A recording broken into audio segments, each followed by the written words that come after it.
दीपक बोराडे यांनी पत्रकाराला सोशल मीडियावर शिवीगाळ करून धमकावल्याप्रकरणी पोलीस अधीक्षकांना निवेदन देऊन तक्रारीची मागणी।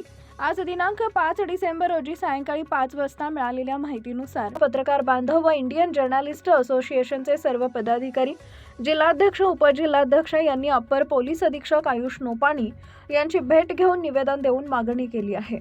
2 दिवसांपूर्वी स्वतःला स्वयंघोषित धनगर समाजाचे नेते म्हणून घेणारे दीपक बोराडे यांची एक बातमी काही पत्रकारांनी प्रसारित केली होती। या बातमीमध्ये कृष्णा गायके नामक या तरुणानं प्रसार माध्यमांना प्रतिक्रिया दिली होती व म्हटलं होतं की स्वतःला स्वयंघोषित धनगर समाजाचे नेते म्हणून घेणारे दीपक बोराडे यांच्या विरोधात अनेक खुलासे केले होते। ही बातमी प्रसारित झाल्यानंतर दीपक बोराडे यांनी सूडबुद्धीनं शिवीगाळ करत धमकावलंय। फेसबुकवर पोस्ट टाकत राज्यातील तमाम पत्रकारांचा अपमान केला। त्यामुळे दीपक बोराडे यांच्यावर गुन्हा दाखल करावा अशी मागणी पत्रकार बांधवांनी पोलीस अधीक्षक व जालना सायबर पोलीस यांना निवेदन देऊन केली आहे। दादा, आज एक निवेदन दिलं आहे, काय माहिती? पत्रकारांसंदर्भात सामाजिक कार्यकर्ते दीपक बोराडे यांनी सोशल मीडियावर पत्रकारांबद्दल अपशब्द वापरले आणि एक पोस्ट टाकली होती। शिवीगाळ करणारी आणि धमकी देणारी ती पोस्ट होती। तर त्यांनी अशा पद्धतीच्या पोस्ट करणं खरं पाहायला गेलं तर योग्य नाहीये। तर त्यांनी ती जी पोस्ट केली ती सांगण्या योग्य नाहीये। त्यामुळे आम्ही या घटनेचा सगळ्या पत्रकार बांधवांनी निषेध केला। या संदर्भात SP साहेबांना सायबर पोलीस ठाणे आणि कदीम पोलीस ठाण्याला या संदर्भात निवेदन दिलं। संबंधित जो कोणी असेल व्यक्ती ज्यांनी ती पोस्ट केली, त्याच्यावर नाव दीपक बोराडे, पण जो कोणी तो व्यक्ती असेल त्या नावाने ज्यांनी ती पोस्ट केली त्याचा तपास करून लवकरात लवकर संबंधितावर योग्य ते गुन्हे दाखल करावे अशी मागणी करण्यात आलेली आहे। माझं नाव दीपक शेळके, जिल्हाध्यक्ष, press council of Maharashtra, Jalna.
Indian journalist असोसिएशनच्या वतीने येत्या 5 तारखेला SP साहेबांना एक निवेदन देण्यात आले आहे की दीपक बोराडे यांनी फेसबुक अकाउंटला त्यांच्या एक पोस्ट टाकली होती।